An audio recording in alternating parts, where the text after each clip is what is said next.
Liberalism, नव उदारवाद।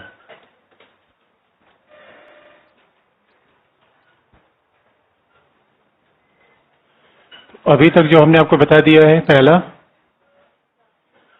Classical liberalism,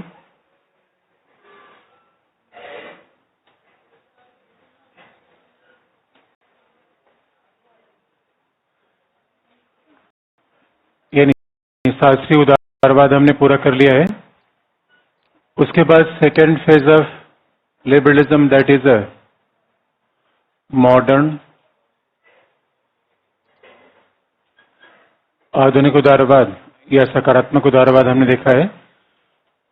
और ये तो स्पष्ट भी हो गया कैसे चीजें बदल रही हैं, कैसे परिवर्तन हुआ, परिवर्तन के मूल कारण क्या है, ये भी आपको स्पष्ट है। तो चेंज क्लासिकल लिबरलिज्म से मॉडर्न लिबरलिज्म, और फिर मॉडर्न से नियो, थर्ड फेज देखना है। और हमने पहले ही बता दिया, तो वैसे तो हमने दोनों फेज बता दिया। हम हमेशा बेसिक्स को ध्यान में रखते हैं और हर पार्ट को देखते हैं, लेकिन जो हमारे एग्जाम का पैटर्न है उससे contemporary part is more important than other parts. तो समकालीन पार्ट को हम ज्यादा महत्व देते हैं, लेकिन आप याद रखिए कभी भी क्लासिकल पार्ट को छोड़ते नहीं, क्योंकि पेपर सेटर अलग अलग जगहों के होते रहते हैं। यूपीएससी में ऐसा चीजों को चेंज करती रहती है, तो इस वजह से कई बार बड़ी परंपरागत चीजें भी पूछ ली जाती हैं, तो हम हर चीज को ध्यान रखते हैं, लेकिन प्रोबेबिलिटी ज्यादा होगी वर्तमान पे, क्योंकि जो भी चीजें बदल जाती हैं वर्तमान में है उन पे एग्जामिनर का ध्यान ज्यादा होता है।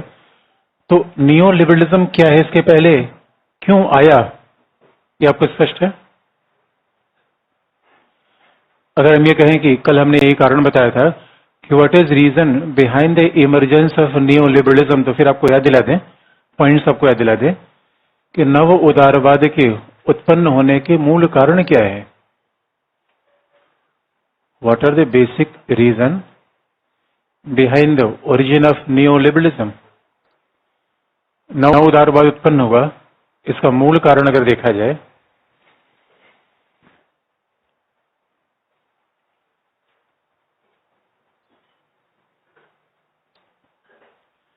पहला कल्याणकारी राज्य की विफलता, the failure of welfare state.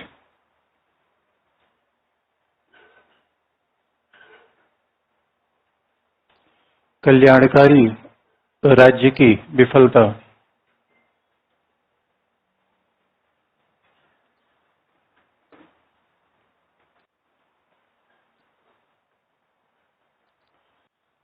कल्याणकारी राज्य विफल हो गया, और आप याद रखिए जहां जहां कल्याणकारी राज्य अपनाया गया था वहां उसके बैकफायर आ गए, क्योंकि कल्याणकारी राज्य की सबसे बड़ी खामी आई, देयर वाज इकोनॉमिक मिसमैनेजमेंट। आज भी आप देख लीजिए, उसको बहुत सैद्धांतिक रूप में जिन लोगों ने बताया, बड़ी व्यवहारिक बात है। अब आप देख लीजिए कल्याणकारी राज्य की समस्या क्या होती है, अब किसानों को मुफ्त में 72,000 रुपए देंगे, ये तो that is a welfare state. कोई 6,000 रुपए दे रहा है, मुफ्त में बिजली, मुफ्त में पानी, मुफ्त में मेट्रो किराया। क्या इकोनॉमी का बेसिक प्रिंसिपल है प्रोडक्शन मुफ्त में होता है क्या? बस जो विद्वानों ने कहा ऐसा नहीं कि आपको बहुत दूर की बात समझनी है, just you can find out. अब हाँ, जब हम लिखने की बात आती है थोड़ा सा हम एकेडमिक टर्म्स का यूज करते हैं, अदरवाइज बातें तो बड़ी स्पष्ट है। कल्याणकारी राज्य क्यों प्रॉब्लम में आता है, ये इंडिया को देख के भी समझा जा सकता है। इसलिए इंडिया में भी तो 91 के बाद नियो लिबरल पॉलिसी आई। हम भी तो आजादी के बाद ब्रिटिश मॉडल पे थे। We have adopted this neo liberal policy after 1991, और आप देखेंगे पूरी दुनिया में 91 के बाद नव उदारवाद का प्रभाव बढ़ा, इसमें कोई दो राय नहीं है। और अगर नव उदारवाद का प्रभाव बढ़ा तो उसमें the basic cause of defect is a problem of welfare state. और आगे आपको बताएंगे इसी बात को तो हायक ने कहा जो हम सामान्य रूप में देख रहे हैं। तो जब विषय पढ़ने का तरीका होता है, किसी विषय को पढ़े उसका अपने से जोड़ के देखिए, तब आपको इंटरेस्टिंग लगेगा। अब किताबों तक थ्योरेटिकल तक रहेगा तो आपको थोड़ा सा अजीब सा लगेगा। आपने सुना भाई मेट्रो किराया मुफ्त में कर दिया जाएगा, और आपको ये भी पता होगा भारतीय रेल घाटे में जाती है। भाई हमारे यहाँ कोई ट्रेवल एजेंसी चलाता है तो फायदे में जाता है, और जो इतना बड़ा रेल चल रहा है वो घाटे में जा रही है। भारतीय रेल घाटे में गई, ये सारे पब्लिक सेक्टर घाटे में गए। अच्छा, बीएसएनएल घाटे में है, एयरटेल क्यों? तो आप याद रखिए, इकोनॉमिक मिसमैनेजमेंट और स्टेट कंट्रोल्ड इकोनॉमी कभी भी अच्छी नहीं हो सकती, क्योंकि जब अर्थव्यवस्था को राज्य नियंत्रित करेगा तो फिर इसमें क्या होंगे, सारे डिसीजन पॉलिटिकली लिए जाएंगे पहला। जबकि आप देखेंगे, और कल्याणकारी राज्य की सबसे बड़ी जो खामी आई, आप वितरण को जस्ट करना चाहते हैं, जैसे कहते हैं पॉलिसी ऑफ रीडिस्ट्रीब्यूशन। आजकल एक नया शब्द आया है, रीडिस्ट्रीब्यूशन। भाई हर व्यक्ति यानी जो समाज में किस्ती है, अब देखिए रीडिस्ट्रीब्यूशन शब्द का प्रयोग आप किसी के लिए भी लगा सकते हैं। कई बार एग्जामिनर ऐसे नए शब्द का प्रयोग कर देता है, बात पुराना विचार है, बस शब्द नया है। जब भी समाज में किसी चीज का समाज होता है तो किसी के पास संपत्ति है, किसी के पास पद है, तो डिस्ट्रीब्यूशन कोई ना कोई चीज तो ही है। समाज में हमेशा रिसोर्सेज का डिस्ट्रीब्यूशन रहा है, and whenever we are talking of redistribution, इसका मतलब है जिन संसाधनों का हमने वितरण किया है उसको जरा फिर से नए आधार पे नए तरीके से वितरण किया जाए। That is meaning of redistribution. इसी वजह से रीडिस्ट्रीब्यूशन का सीधा सा मतलब है कि लोगों को संसाधन कैसे दिया जाए, किस प्रकार से दिया जाए। That is essence of redistribution. ये वितरणकारी नीति का पार्ट है। जो बात ध्यान में रखने की है, वेलफेयर स्टेट प्रोडक्शन लगातार नीचे चला गया। और प्रोडक्शन लगातार नीचे क्यों किया गया? क्योंकि जब राज्य का नियंत्रण होगा अर्थव्यवस्था पे, तो आप देखेंगे जितनी राज्य के नियंत्रण वाली कंपनी से सब घाटे में गई। क्यों? नौकरी राजनीतिक आधार पर दी गई पहला, मॉडर्नाइजेशन नहीं किया गया दूसरा, इफिशियंसी नहीं लाई गई तीसरा। बस एक ही बात पे आपने ध्यान दिया, डिस्ट्रीब्यूशन डिस्ट्रीब्यूशन। और डिस्ट्रीब्यूशन किसका? सोशल गुड्स का। डिस्ट्रीब्यूशन के चक्कर में आपने प्रोडक्शन का बिल्कुल धज्जियां उड़ा के रख दी। इसीलिए welfare state is not a good measure to manage the economy. अच्छा, ये बात अपने आप में कल्याणकारी राज्य पे सवाल उठाने का है। पहला तो अर्थव्यवस्था का प्रबंध ठीक नहीं होता। रेल का एग्जाम्पल लीजिए, दिल्ली सरकार के एग्जाम्पल लीजिए, संघ सरकार के एग्जाम्पल लीजिए। ये पहला डिफेक्ट आपको दिख जाएगा कि इकोनॉमिक मिसमैनेजमेंट। दूसरी बात बहुत ध्यान से है, क्या समाज में सभी लोगों की आवश्यकताएं एक जैसी हैं? समाज में सभी लोगों की आवश्यकता एक जैसी है? पहला, समाज में सभी लोगों की परिस्थितियां एक जैसी हैं? नहीं है। आप जरा सोच के देखिए, बहुत सिंपल सी बात है। अगर हम दिल्ली में रीडिस्ट्रीब्यूशन करना चाहें या दिल्ली में हम सामाजिक न्याय लाना चाहें, तो दिल्ली में वेलफेयर करना चाहें, आप बताइए, हमारे पास कोई ऐसा तरीका बताइए कि दिल्ली में रहने वाले लोगों के वेलफेयर के लिए आप क्या तरीका बताएंगे? समस्या आती है, अगर कहेंगे हम वेलफेयर करेंगे, पहला महिलाओं के लिए मेट्रो किराया मुफ्त कर देंगे, उसमें वो महिलाएं भी आएंगी जो हो सकता है कि लाखों रुपए मंथली सैलरी पाती हो। अब ये कौन सा तरीका है? जब आप ये कहते हैं कि हम कोई भी चीज सब्सिडाइज करेंगे, जब कह रहे मुफ्त में बिजली देंगे, मुफ्त में पानी देंगे, तो सवाल यह है, मुफ्त में बिजली, मुफ्त में पानी, क्या सभी को उसकी आवश्यकता है? क्या रेल किराए को आप बढ़ने नहीं दे रहे? और जो व्यक्ति स्वाभाविक रूप में एयरलाइंस में महंगे महंगे किराए देकर सफर कर रहा है और रेल में उसका 1/10 खर्च कर रहा है, यानी अब किसका वेलफेयर कर रहे हैं? सवाल तो ये है। वेलफेयर का विचार ही अपने आप में that is matter of dispute, क्योंकि समाज में सभी के हित एक जैसे नहीं है। अगर दिल्ली में पूछेंगे भाई वेलफेयर करना है, तो छात्रों से पूछा जाए तो क्या कहेंगे? भाई हमें नौकरी दो, हमारा सबसे बड़ा वेलफेयर यही है। और अगर नौकरी न दे पाए हो तो किसानों को अगर 72,000 रुपए दे रहे हो तो हमें भी कुछ दे ही दो, हमारा वेलफेयर ऐसे हो जाएगा। ट्रेडर से पूछा जाए, व्यापारियों से पूछा जाए, भाई ये बताओ आपका वेलफेयर कैसे होगा? तो भाई टैक्सेशन में थोड़ी रियायत दे दीजिए, हमारा वेलफेयर ऐसे हो जाएगा। किसानों का वेलफेयर अलग, छात्रों का वेलफेयर अलग, ट्रेडर्स का वेलफेयर अलग, महिलाओं का वेलफेयर अलग, पुरुषों का वेलफेयर अलग, बच्चों का वेलफेयर अलग। किसका वेल हुआ और किसका फेयर हुआ? अजीब सी बात नहीं है आपको? That was a point raise by none other than Hayek. और हायक ने कहा ये क्या है, ड्रामेबाजी हो रही है, वेलफेयर वेलफेयर। और एक खास बात है, आजादी के 70 साल बाद इससे गरीबी हट रही है, वेलफेयर हो रहा है दोस्तों। हो क्यों नहीं पाया? वेलफेयर होना था किसी और का, हो गया किसी और का। होना था आम जनता का, हो गया अधिकारियों का। अगर इस 70 साल के लोकतंत्र में किसी का वेलफेयर हुआ है, इंजीनियर का नंबर 1, दरोगा जी का नंबर 2, डीएम साहब का नंबर 3, सीएम साहब का नंबर 4, पीएम साहब का नंबर 5। जनता कहां गई दोस्तों? हम कहां गए?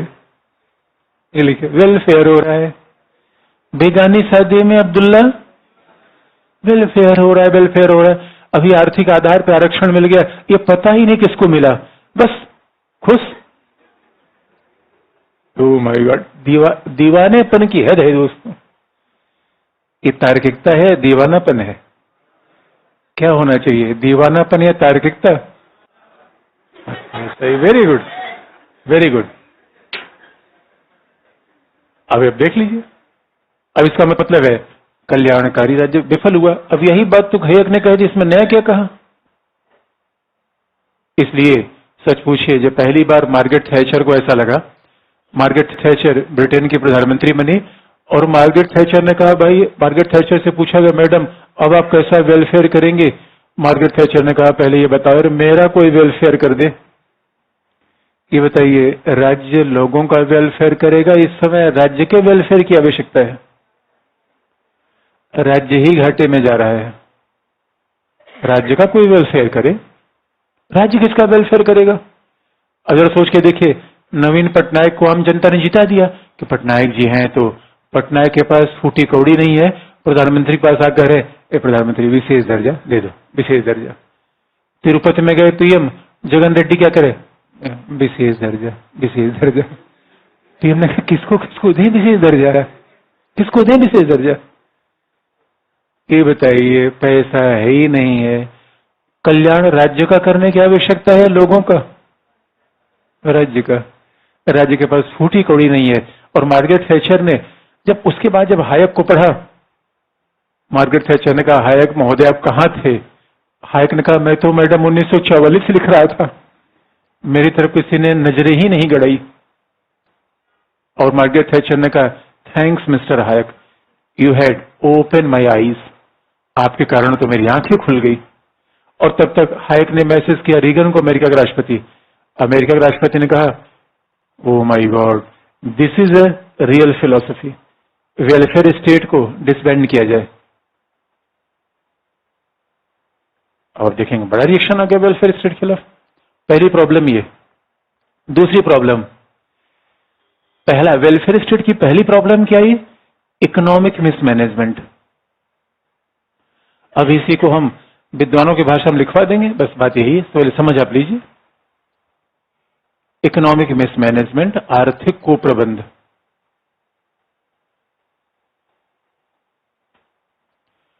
दूसरी समस्या आई,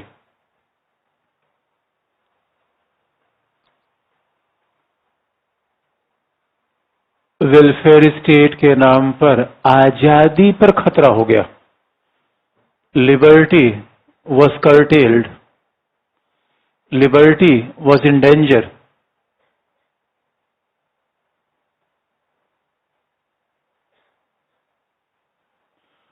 स्वतंत्रता को सीमित कर दिया गया। कल्याणकारी राज्य के नाम पर क्या हुआ? स्वतंत्रता को सीमित कर दिया गया।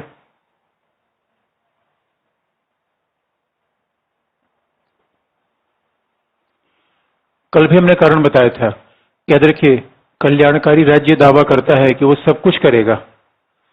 जब राज्य ही सब कुछ करेगा तो व्यक्ति को क्या करने की आवश्यकता होगी? और ये बात याद रखिए, इसलिए कभी भी भीख मांगने वाले को भीख नहीं देनी चाहिए। आप उसका भला नहीं कर रहे हैं, आप डिपेंडेंसी बढ़ा रहे हैं। आप उसको कह दीजिए, भाई चलो काम तुम कर देंगे। अगर उसका भला करना चाहते हैं, उसको काम दिलवा दीजिए। आप भीख मत दीजिए। और हम जब बेरोजगारी भत्ता राज्य से लेते हैं, ये भीख है या नहीं है? ये सरकार ने क्या किया, 6,000 रुपए देकर भीख ही दे दिया। और कोई कह रहा हम ज्यादा भीख देंगे, 75,000 रुपए देंगे। अगर सोच के देखिए, काम देंगे या पैसा देंगे? ये आप देखिए, अगर आप पैसा आपने दे दिया, इसका मतलब है व्यक्ति में प्रोत्साहन, एडवेंचरस इनिशिएशन, ये सब आपने खत्म कर दिया। और एक बात याद रखिए, आजादी किस बात में इन्वॉल्व होती है? नया चिंतन रखिए, नए विचार रखिए, कुछ नया नया काम करने का प्रयास करिए, फिर तो आजादी है। हर चीज आप डिपेंडेंट हो जाइए, then you are losing your liberty. और कल्याणकारी राज्य के आने के बाद यही हुआ। इस वजह से कल्याणकारी राज्य में न केवल इकोनॉमिक मिसमैनेजमेंट हुआ, बल्कि आजादी खत्म हुई। और समस्या तब आ गई, तीसरी समस्या, इमरजेंस ऑफ फासिज्म, फांसीवाद का उदय।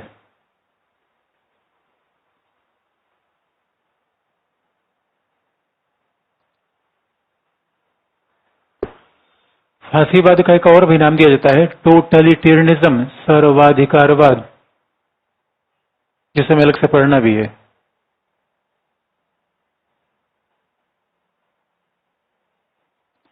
फांसीवाद या सर्वाधिकारवाद का उदय, इमरजेंस ऑफ टोटलिटेरियनिज्म।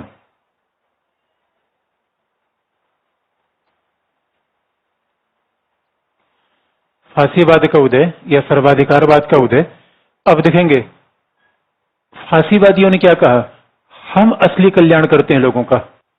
उदारवादियों ने कहा, है ये कल्याणकारी राज तो हमारा था।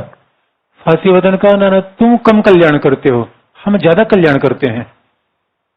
फांसीवादियों ने कहा, तुम लोग कैसे कल्याण करते हो? तो फासिज्म ने कहा, देखो भाई, हम तो सब कुछ लोगों को देते हैं, हर व्यक्ति को। मुसोलिनी, हिटलर का नारा था, एक बार हम सत्ता में आ गए, हर व्यक्ति को काम मिलेगा, हर व्यक्ति को रोजगार, हर पेट को खाना। और यकीन मानिए, ऐसा लोगों को मिला। लेकिन मुसोलिनी का एक बात खत्म करना होगा, आजादी, अधिकार, चू चपड़ नहीं, जो मैं बोलूंगा वही करना होगा, बाकी मैं कल्याण कर दूंगा। उदारवादियों ने कहा, ना ना भाई, ये बहुत डेंजरस ट्रेंड है, हमें आजादी नहीं छिनवाना है। मुसोलिनी का कल्याण चाहिए, आजादी, उनका कल्याण चाहिए, कल्याण हो गया।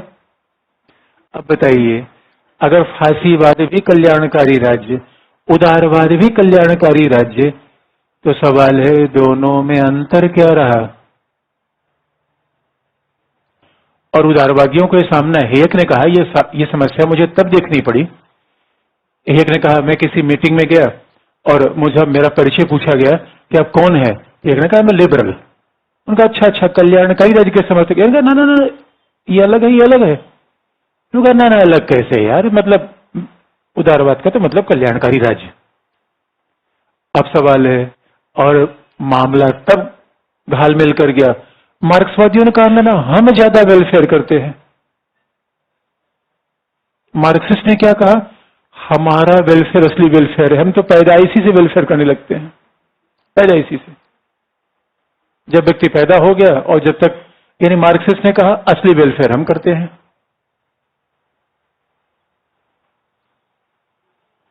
मार्क्सवाद हमें अलग से पढ़ना है, फांसीवाद अलग से पढ़ना है।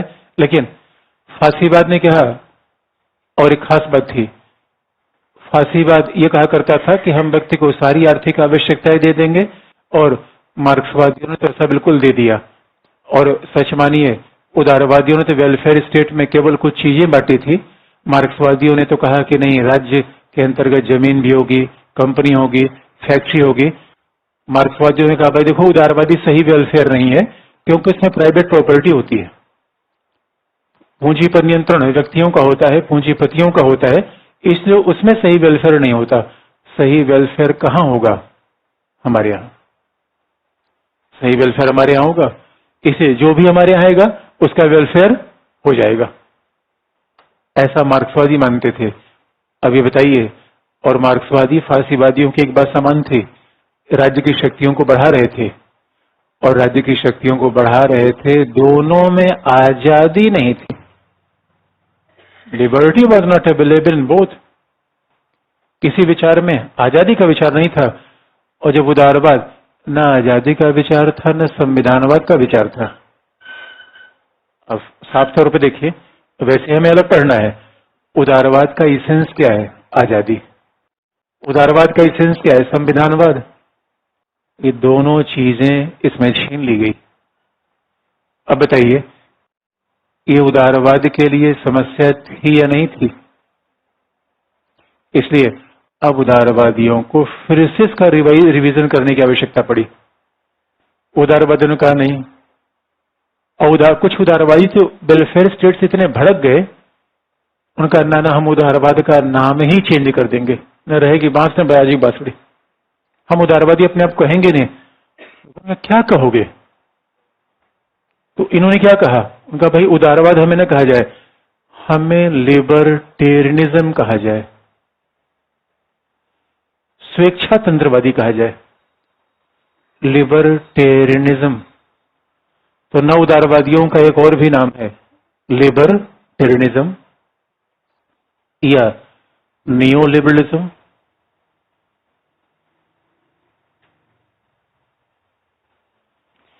या कभी कभी इसके लिए एक और शब्द का प्रयोग किया जाता है, नियो राइटिस्ट, नव दक्षिण पंथवाद, लिबर्टेरियनिज्म। अच्छा, नियो शब्द अमेरिकन इंग्लिश का शब्द है, ब्रिटेन में हमेशा NEW का प्रयोग है, न्यू।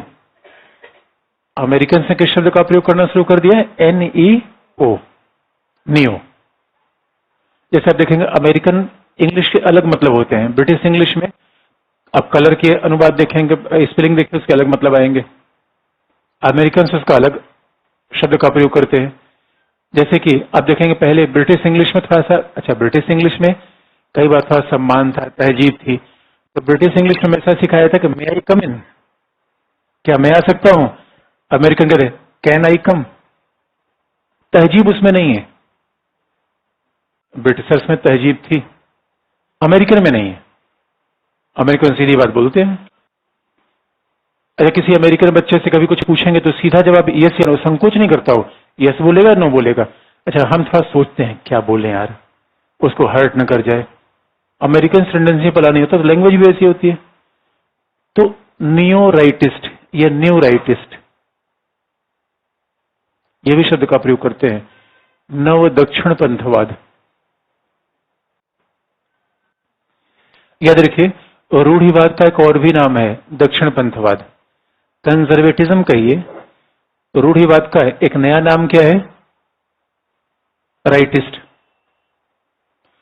उदारवादियों का, अच्छा जिसे कहते हैं रूढ़िवाद या कंजर्वेटिव या राइटिस्ट, जो भी रूढ़िवादी होता है या राइटिस्ट होता है, एक तो नकारात्मक मतलब है कि they are not leftist. Leftist कौन है? समाजवादी। लेफ्टिस्ट कौन है? रेवोल्यूशन चेंज करने वाला। Who is leftist? Believe in equality. Rightist कौन है? परंपरा की बात करने वाला, प्रथा की बात करने वाला, ये उसका कल्चरल मीनिंग है। राइटिस्ट का कल्चरल पार्ट है परंपरा की बात करना, प्रथा की बात करना। राइटिस्ट का इकोनॉमिक मतलब है मार्केट इकोनॉमी की बात करना। राइटिस्ट के दोनों मतलब है और रूढ़िवाद के दोनों मतलब है। सामाजिक रूप में, सांस्कृतिक रूप में रूढ़िवादी क्या मानते हैं? समाज में विषमता ठीक है, परंपराएं अच्छी हैं, प्रथाएं अच्छी हैं। और रूढ़िवादी कहते हैं कि व्यक्ति के विवेक के बजाय सामाजिक परंपराओं में एक सामूहिक विवेक होता है। लेकिन उनका आर्थिक मतलब है मार्केट इकोनॉमी, इसलिए इन्हें न्यू राइटिस्ट भी कहा जाता है। भाई राइटिस्ट की बात, दक्षिण पंथ की बात आज से थोड़े है। दक्षिण पंथ के खिलाफ, कंजर्वेटिज्म के खिलाफ ही तो उदारवाद आया था।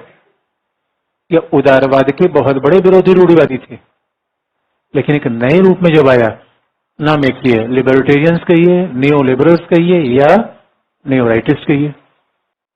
और नियो राइटिस्ट की एक ही बात है, बहुत सिंपल सी बात है कि लिखने की बात अगर हम करें, ये सीधे सकारात्मक उदारवादियों का विरोध करते हैं और क्लासिकल लिबरल्स को फिर चला देते हैं। एक ही बात तो है। क्लासिकल लिबरल्स को इन्होंने रिवाइव कर दिया, केवल नाम अलग अलग है, इनके नाम फर्क है। तो इन्होंने कहा क्या? अब न्यू लिबरल्स ने कहा क्या? पहला, तो राइटिस्ट का फिर मतलब आपको बता दें, दक्षिण पंथ का मतलब होता है सामाजिक मतलब, जो परंपरा प्रथा कल्चर को माने। आर्थिक मतलब जो बाजारवाद को माने। क्योंकि याद रखिए, लेफ्टिस्ट का मतलब समाजवादी, लेफ्टिस्ट बाजारवाद को नहीं मानता, राइटिस्ट मार्केट इकोनॉमी को मानता है। तो पहला। अब नव उदारवादियों ने कहा क्या? पहला हायक।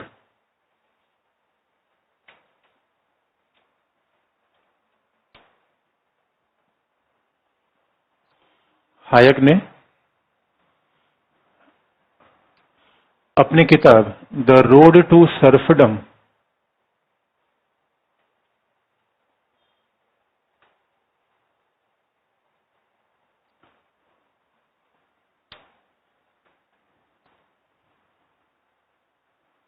SERFDOM, हायक ने अपनी किताब, ये 44 में लिखी गई,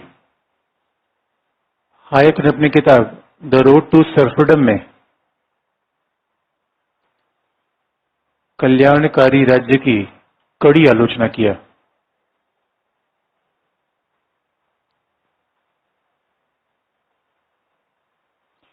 Hayek was a major critic of the welfare state,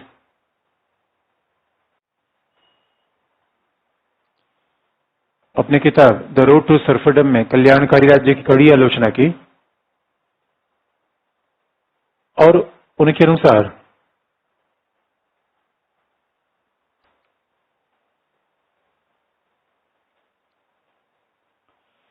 कल्याणकारी राज्य के नाम पर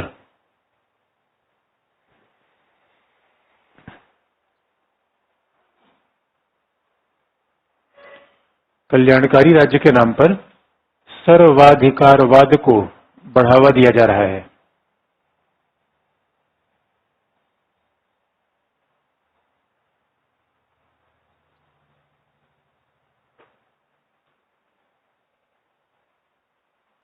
On the name of welfare state, we are promoting the totalitarianism. कल्याणकारी राज्य के नाम पर सर्वाधिकारवाद को बढ़ावा दिया जा रहा है। अच्छा, ये इंटरेस्टिंग पार्ट है। The road to serfdom, serfdom का मतलब होता है दासता, और दासता का मतलब क्या होता है? आजादी खो देना। दासता का मतलब क्या है? गुलामी। तो ये कौन सा रास्ता है, कौन सा ऐसा हाईवे है जो गुलामी का हाईवे है? कौन सा ऐसा रास्ता है, दासता का रास्ता है? वो क्या है? कल्याणकारी राज्य। क्योंकि याद रखिए, एक बार बहुत ध्यान से देखेंगे, हायक से पूछा गया, यार कल्याणकारी राज्य दासता की तरफ कैसे बढ़ेगा? उनका बढ़ेगा क्योंकि कल्याणकारी राज्य में भी राज्य सब कुछ करता है, और फासिज्म और मार्क्सिज्म में भी राज्य सब कुछ करता है। यानी कल्याणकारी राज्य आगे किधर बढ़ रहा है? यहां। उनका दास्ता का मार्ग कौन है? फांसीवाद और मार्क्सवाद। और आप याद रखिए, कोई अमेरिकन कभी भी फासिज्म और मार्क्सिज्म को स्वीकार नहीं करेगा। कोई लिबरल्स स्वतंत्रता को लूटते हुए देख नहीं सकता। और हायक ने कहा हम उसी रास्ते पे जा रहे हैं। डेंजर तो ऐसा दिख रहा था भाई। सीधी सी बात है, दोनों की फिलॉसफी क्या है उससे फर्क नहीं है। दोनों की फिलॉसफी अलग अलग हो सकती है, क्योंकि हम आगे फासिज्म पढ़ेंगे। फासिज्म नेशन को मानता है, लिबर उदारवाद व्यक्ति को मानता है, आजादी को मानता है। मार्क्सिज्म क्लास को मानता है, उदारवाद आजादी को मानता है। थ्योरेटिकल बहुत डिफरेंस है, लेकिन जो राज्य आया वो तो एक ही जैसा हो गया। ये भी शिक्षा, स्वास्थ्य की सुविधा, आवास, पैसा सब कुछ बांट रहा है, ये भी वही काम कर रहा है। तो लोगों को सिद्धांत पता होता है, व्यवहार। और कल्याणकारी राज्य की लोकप्रियता इतनी बढ़ने लगी कि राज्य विवश हो गया उसी दिशा में आगे जाने पर। आजादी खिसकेगी। अच्छा, खास बात ये भी देखिए, ऐसा आपको नहीं लगता कल्याणकारी राज्य के नाम पे प्रतिभाशाली लोगों को हतोत्साहित किया जाता है? किया जाता है कि नहीं किया जाता है? आपको बहुत साफ एक एग्जाम्पल बता दें। आपको कई बार ऐसा दिखता होगा, why Singapore is best country for doing business, why UAE is best country for doing business, and why America. ये बात आपको जान के हैरानी होगी, इन्फोसिस, काम करने वाला भारतीय, कंपनी का मालिक भारतीय, फिर ये कंपनी अमेरिका में। कमाल नहीं हो गया? ये सुनकर टीसीएस, काम करने वाले इंडियन, कंपनी का ओनर इंडियन, कंपनी अमेरिका में। समझ में आ रही बात नहीं? अजीब सा दिखने में लगता है। इसे आपको याद दिला दे क्यों ऐसा हो रहा है। क्योंकि हमारे यहाँ कोई इंडस्ट्री आप लगाएंगे तो सरकार क्या कहेगी, 30% टैक्स दे दो, 100 रुपए आप कमाएंगे। यानी आपके जेब से कोई रोज आके 30 रुपए ले ले 100 रुपए में, कैसा लगेगा? कैसा लगेगा ये बताइए। इनकम टैक्स डिपार्टमेंट होना चाहिए क्या? लोग कहते हैं black money, black money. No money is black, each and every money is green. इसका सीधा सा मतलब है, ज्यादा कमाएंगे रोज जो सरकार आके मचमच करेगी। विजय मल्ला देखे, प्रतिभाशाली व्यक्ति भाग गया। सरकार का ये चोर था। अरे चोर क्या था, सब उसने यहां इंडस्ट्री लगाई, सब बनाई, और आप उसके पीछे डंडा लेके पड़ गए। आपकी पॉलिसी इतनी बेकार है, सारी इंडस्ट्री घाटे में जा रही है। ऐसा क्यों हो रहा है? सारी एविएशन कंपनी इंडिया में बार बार घाटे में जा रही है। याद रखिए, टैक्सेशन 1% होना चाहिए, 1%, मैक्सिमम 5। पूरा यूनिफॉर्मल यूए में जाके बिजनेस करिए, 1% टैक्स दीजिए, मजे से रहिए। 100 रुपए में 1 रुपए देना बिल्कुल नहीं खलेगा। 30 रुपए दे, कैसे हम दे देंगे यार 30 रुपए? उसके बाद क्या कहेंगे, टैक्स की चोरी करते हो। ये देखो, अब रात दिन हम कमाए, रात दिन हम मेहनत करें, उसके बाद हम चोरी कर रहे हैं। इसलिए अच्छा क्या है, कुछ न करना। अच्छा क्या है, कुछ न करना। करने में फजिए थे दोस्तों।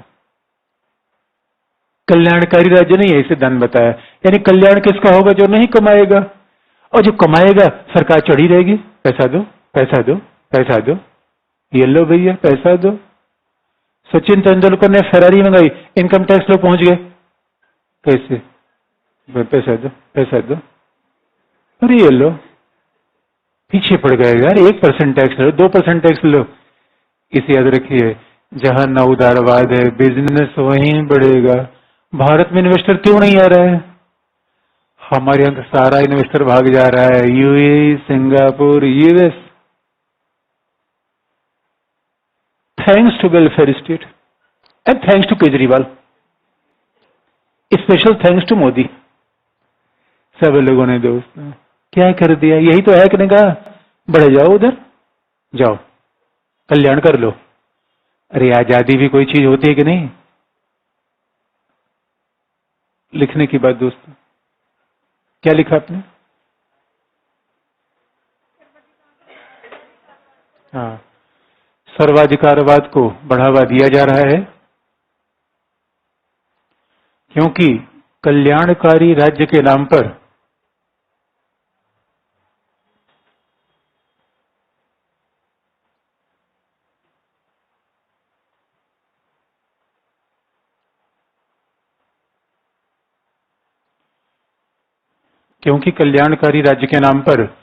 व्यक्ति की स्वतंत्रता, स्वायत्तता को हतोत्साहित किया जा रहा है। Liberty, autonomy and initiativeness of individual is demoralised.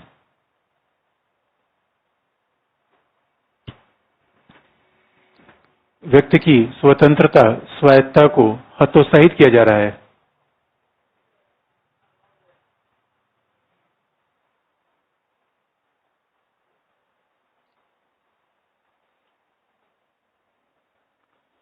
व्यक्ति की स्वतंत्रता और स्वायत्तता को हतोत्साहित किया जा रहा है जो उदारवादी विचार का विरोधी है, which goes against the basic tenets of liberal thought.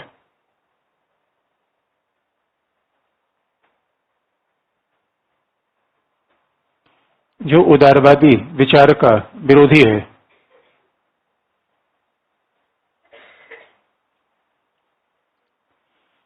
जो उदारवादी विचार का पूर्णतः विरोधी है। अब ये इंटरेस्टिंग पार्ट है। तो एक से पूछेगा, अच्छा आप बताओ फिर राज्य अगर कल्याणकारी नहीं होना चाहिए, कैसा होना चाहिए?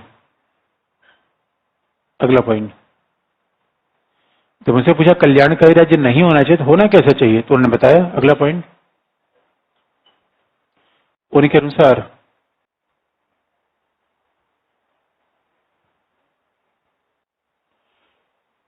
अनुसार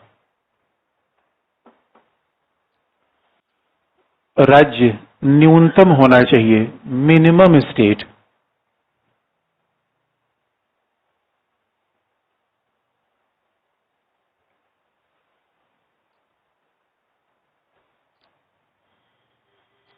बेसिक, अच्छा जो बेसिक टर्म है उसको बल्कि जो हिंदी में लिखेंगे वो भी मिनिमम स्टेट ही लिखेंगे, न्यूनतम राज्य के बजाय मिनिमम लिखे ज्यादा अच्छा रहेगा। अंडरलाइन कर दीजिए देवनागरी लिपि में लिख के, कि जो फिलोसफर के की टर्म्स है उसको हमेशा हम देवनागरी लिपि में लिखते हैं। मिनिमम स्टेट या मिनिमल स्टेट, मिनिमल।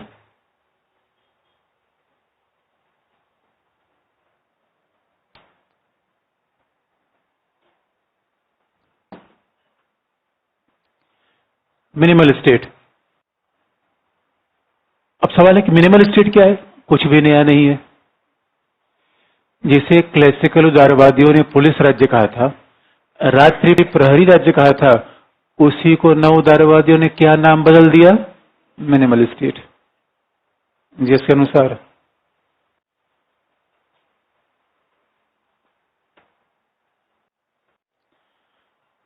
अनुसार राज्य के द्वारा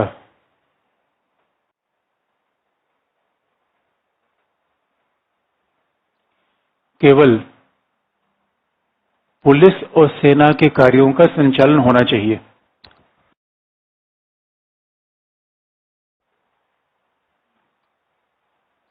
States should only manage the police and army.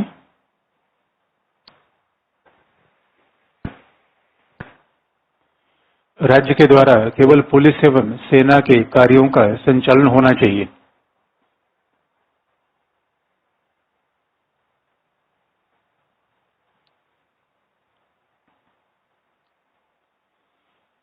राज्य के द्वारा केवल पुलिस और सेना के कार्यों का संचालन होना चाहिए। अर्थव्यवस्था का संचालन राज्य का कार्य नहीं है।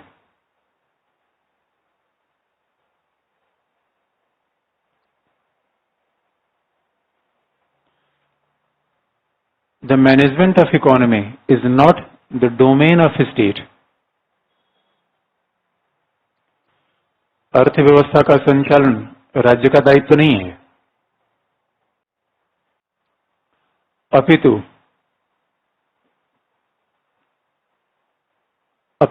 उन्होंने बाजारवादी अर्थव्यवस्था का समर्थन किया।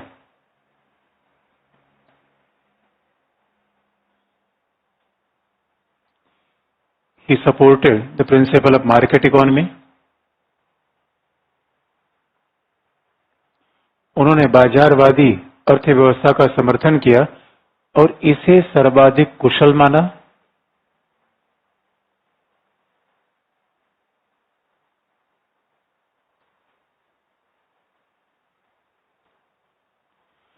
और स्वतंत्रता के अनुकूल भी कहा। He also said that its most efficient form of management of economy, ये अर्थव्यवस्था के संचालन का सबसे बेहतर तरीका है, कुशल तरीका है,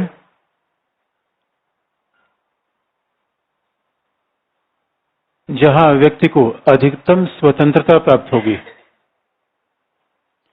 Where individual can enjoy the maximum liberty.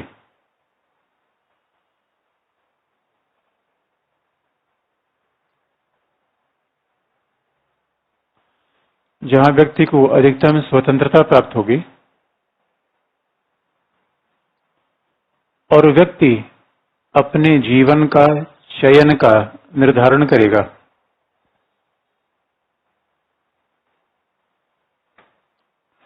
If an individual will decide his own destiny, his own choice,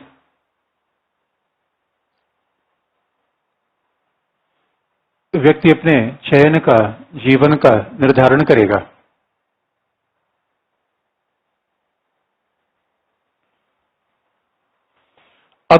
एक खास बात आप देखेंगे। अब देखिए शब्दों का तो अंतर है, आपको नहीं तक पूरे शास्त्रीय उदारवाद की बात फिर से रिपीट कर दी जा रही है। भाई क्लासिकल लिबरल्स भी मार्केट इकोनॉमी को मानते थे, भी मार्केट इकोनॉमी को मानते हैं। क्लासिकल लिबरल्स भी व्यक्ति को प्राथमिकता देते हैं, भी व्यक्ति को प्राथमिकता देते हैं। और मिनिमल स्टेट का सीधा सा मतलब होता है व्यक्ति पहले आएगा, समाज नहीं। और व्यक्ति की चॉइस क्या है, व्यक्ति की प्राथमिकता क्या है, that will never be dictated by the state and government. व्यक्ति की प्राथमिकता क्या है वो खुद करेगा। अब मिनिमल स्टेट का मतलब है, हो सकता कोई चॉइस करे कि उसे विवाह करना है, कोई चॉइस करे विवाह नहीं करना है, आपकी मर्जी है। इसमें राज्य का कोई प्रिस्क्रिप्शन नहीं होगा। तो राज्य किसी मामले में बिल्कुल इंटरफेयर करेगा ही नहीं। इसका मतलब है state will more work like an umpire. राज्य कब इंटरफेयर करेगा, जब एक व्यक्ति दूसरे के आजादी में हस्तक्षेप करेगा। राज्य कब इंटरफेयर करेगा, जब हम स्वतंत्रता में हस्तक्षेप किसी दूसरे व्यक्ति करेंगे। राज्य कभी भी आपको ये नहीं बताएगा आपके लिए क्या करना है। यू आर फ्री, आप टैटू बनाओ, पढ़ने जाओ, कलाकार बन जाओ, पूरी दुनिया घूमो, होमोसेक्सुअल हो जाओ, राज्य से कोई मतलब नहीं। That is notion of minimal state. Free हैं आप। अब आप देखेंगे बात बहुत सिंपल सी है, यही तो क्लासिकल लिबरल्स ने की थी। अच्छा, शब्द का फर्क है, कॉन्सेप्ट का फर्क है, शब्द का फर्क है। तो हेक ने ये नहीं कहा police state, night watchman state, otherwise सारी बातें नकल हो जाती। तो नया शब्द का यूज कर दिया मिनिमल स्टेट। या न्यूट्रल राज्य कैसा होगा, न्यूट्रल, तटस्थ राज्य।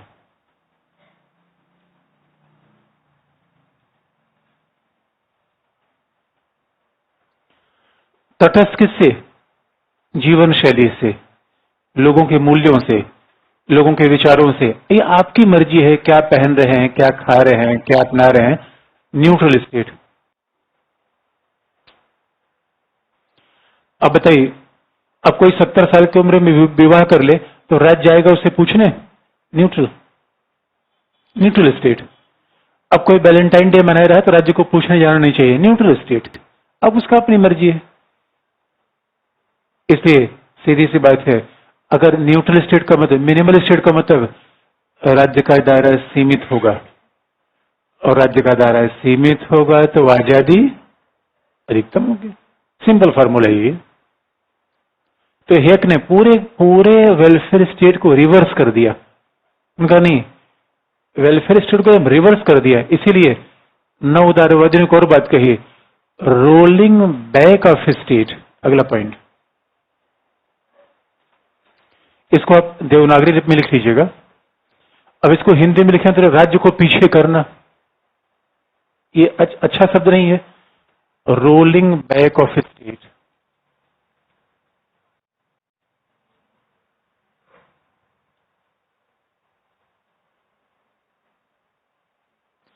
हेयक ने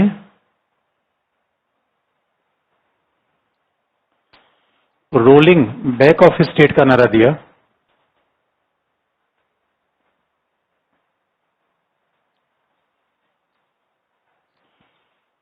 जिसका अभिप्राय है कि राज्य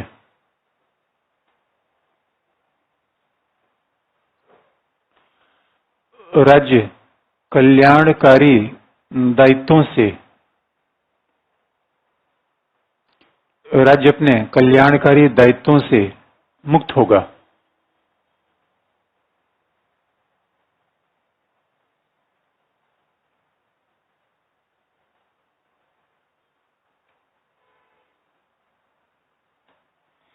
कल्याणकारी दायित्वों से मुक्त होगा। और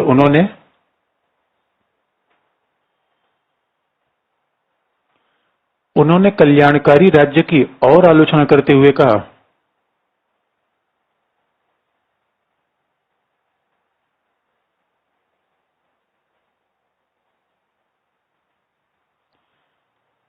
he further criticized the concept of welfare state.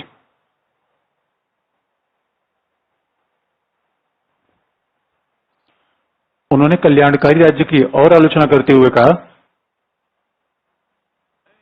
कि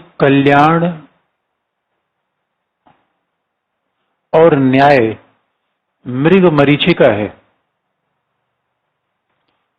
इट इज मिराज, इंग्लिश में कहा जाता है मिराज। कल्याण और न्याय मरीचिका है।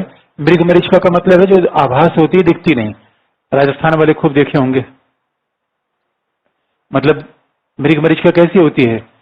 मतलब मृग का मतलब होता है हिरन।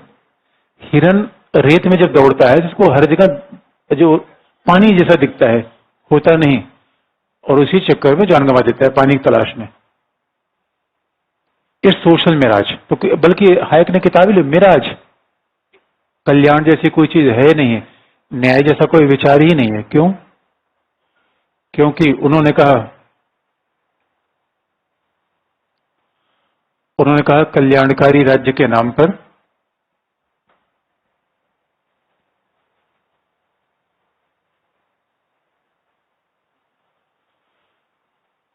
राज्य और नौकरशाही की शक्तियों में वृद्धि होती है।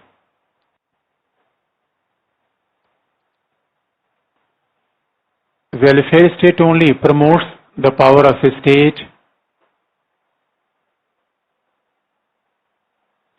And bureaucracy. कल्याणकारी राज्य के नाम पर नौकरशाही की शक्तियां बढ़ती हैं, राज्य की शक्तियां बढ़ती हैं, और आम लोगों का कल्याण नहीं होता। It has nothing to do with the welfare और द मासेस।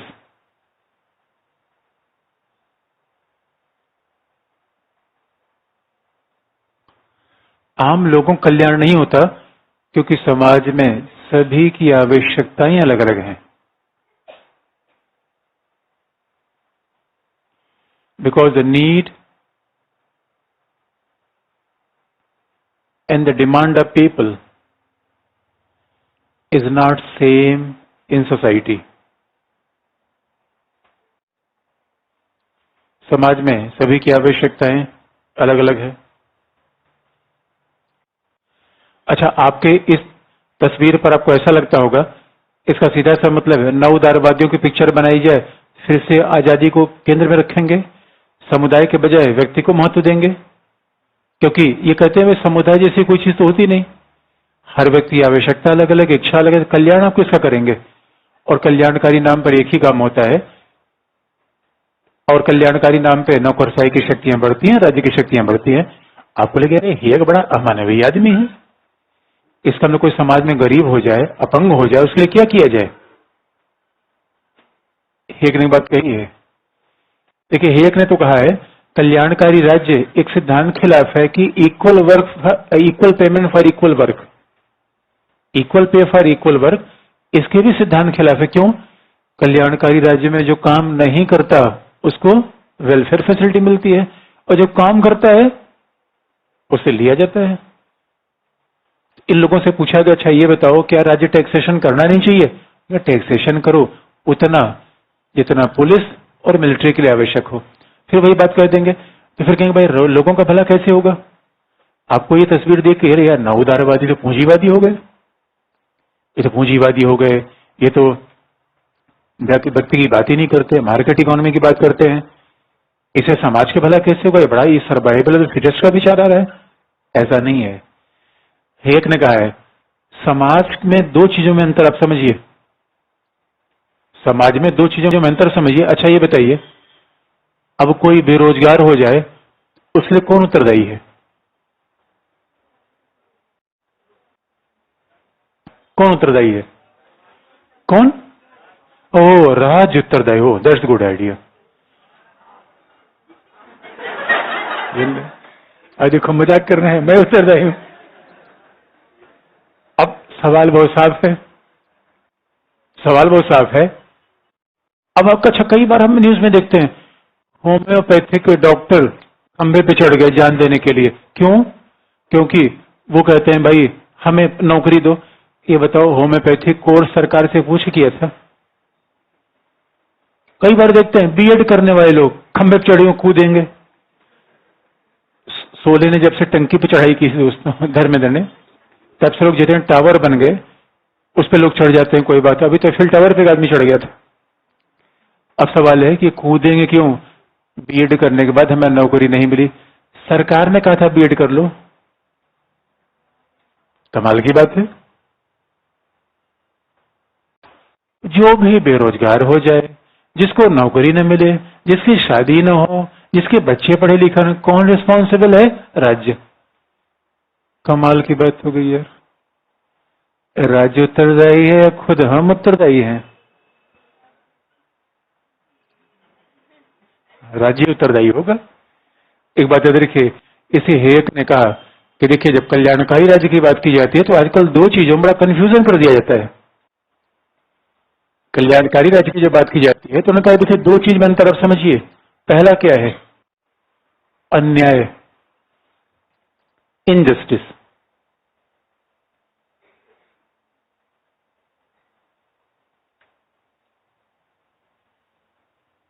एक है अन्याय, दूसरा है मिसफॉर्च्यून, दुर्भाग्य।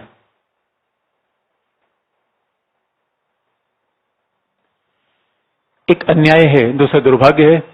तो समाज में आप किसको दूर करना चाहते हैं, अन्याय को या दुर्भाग्य को? अच्छा, दोनों में कोई अंतर होता है क्या? अगला पॉइंट,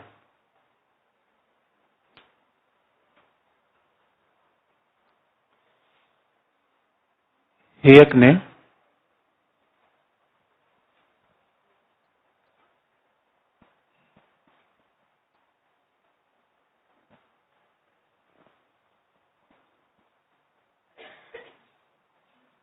हेयक ने कल्याणकारी राज्य की आलोचना करते हुए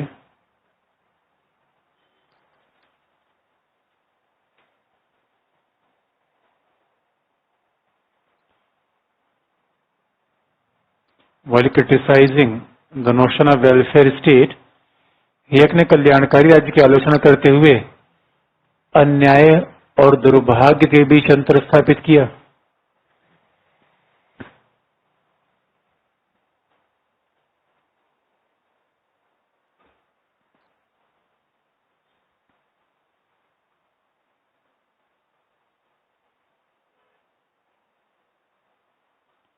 अन्याय और दुर्भाग्य के बीच अंतर स्थापित किया और उनके अनुसार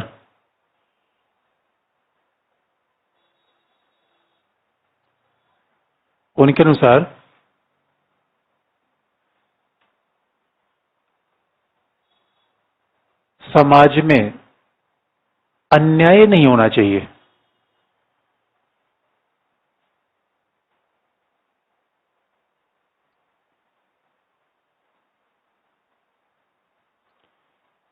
He never supported injustice, समाज में अन्याय नहीं होना चाहिए और जिनके विरुद्ध अन्याय हुआ है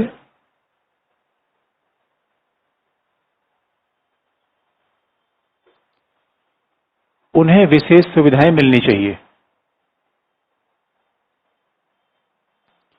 Any person who is subject to discrimination, exploitation, they are entitled to get some special treatment. जिनके साथ शोषण हुआ है, अन्याय हुआ है, उन्हें कुछ विशेष सुविधाएं मिलनी चाहिए। परंतु समाज में जो वंचित हैं, गरीब हैं,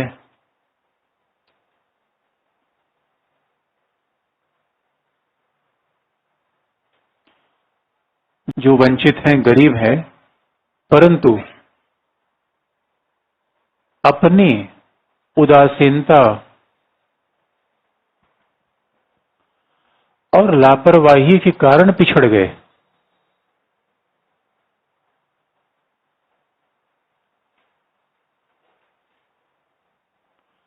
अपनी उदासीनता और लापरवाही के कारण पिछड़ गए।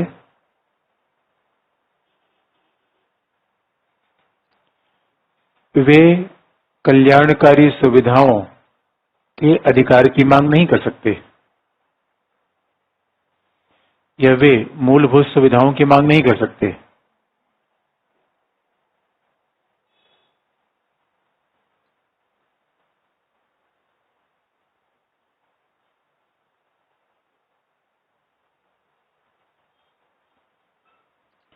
मूलभूत सुविधाओं की मांग नहीं कर सकते।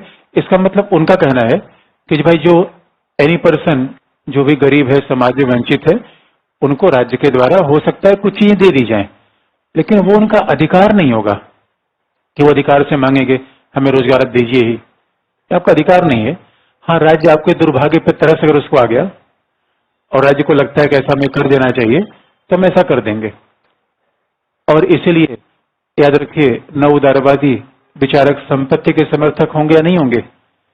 जो व्यक्ति की आजादी की बात करेगा, मार्केट इकोनॉमी की बात करेगा, इसका मतलब वो मानेगा कि व्यक्ति को असीमित संपत्ति संग्रहित करने का अधिकार है, वैसा मानेगा।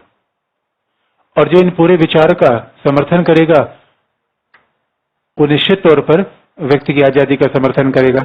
अच्छा, अब आपसे कॉन्सेप्ट पूछे, क्या नव उदारवादी संविधानवाद को सपोर्ट करेंगे या नहीं करेंगे? उदारवादी इस आधार से कॉम्प्रोमाइज नहीं करते। हमने कहा उदारवाद का जो बेसिक फिलोसफी है वो एक ही है, व्यक्ति अपना अच्छा बुरा जानता है, ये चेंज कभी नहीं हुआ। कॉन्स्टिट्यूशनिज्म, ये चेंज कभी नहीं हुआ। कैपिटलिज्म, कभी रेगुलेट किया जा रहा, कभी छोड़ दिया गया, कभी रेगुलेट किया, कभी छोड़ दिया गया। इसलिए हायक जैसे लोगों ने साफ तौर पे बात कह दी कि नहीं भाई देखिए, राज्य के लिमिटेड दायित्व है और आप ये चयन कर लीजिए, अगर आप वेलफेयर स्टेट चाहते हैं तो वेलफेयर तो नहीं होगा, पक्का है, फांसीवाद आ जाएगा, ये भी पक्का है। तो दोनों में कुछ भी मिलेगा नहीं, इसके चक्कर में आप आजादी को गंवा बैठेंगे। लेकिन आजादी है, अधिकार है, तो अपने आप में वेलफेयर से ज्यादा महत्वपूर्ण क्या है? Right, liberty. Liberty and welfare is more important than liberty and right is more important than welfare. बस अगला पॉइंट लिख लीजिए।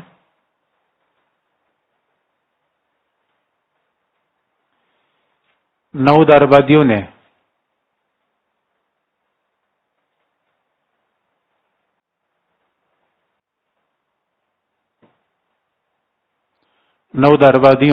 ने कहा कि आजादी और अधिकार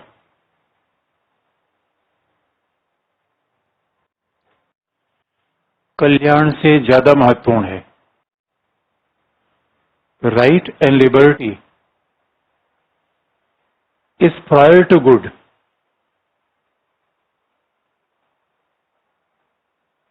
आजादी और अधिकार कल्याण से ज्यादा महत्वपूर्ण है।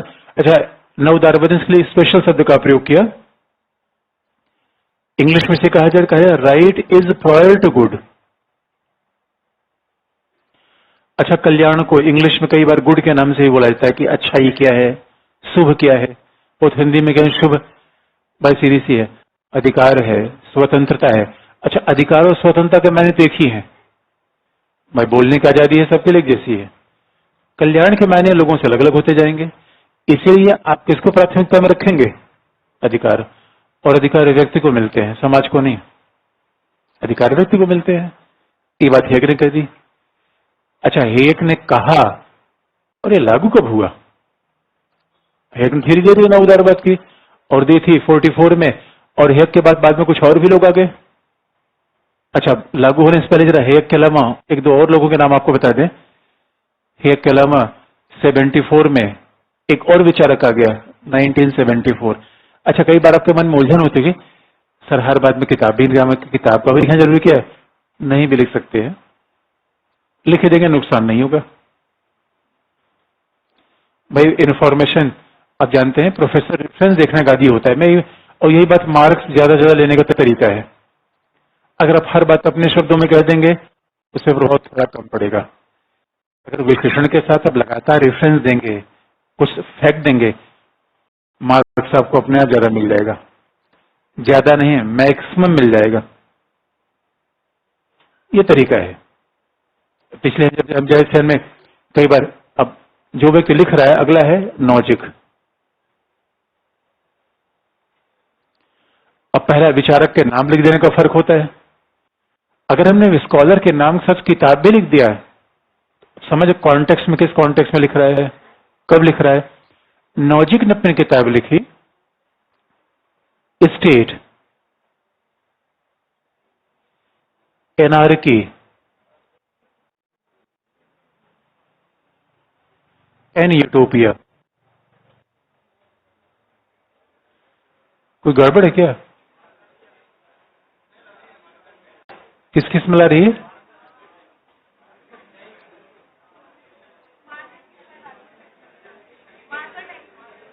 मार्कर टाइप स्मेल आ रही है।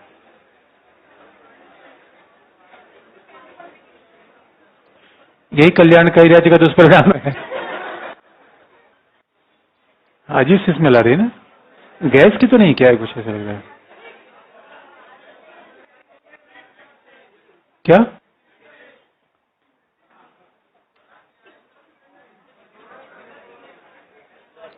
किसकी स्मेल है?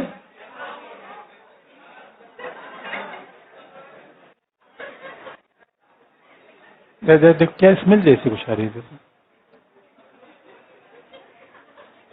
अच्छा, अगला state anarchy and utopia. Logic लिखते हुए का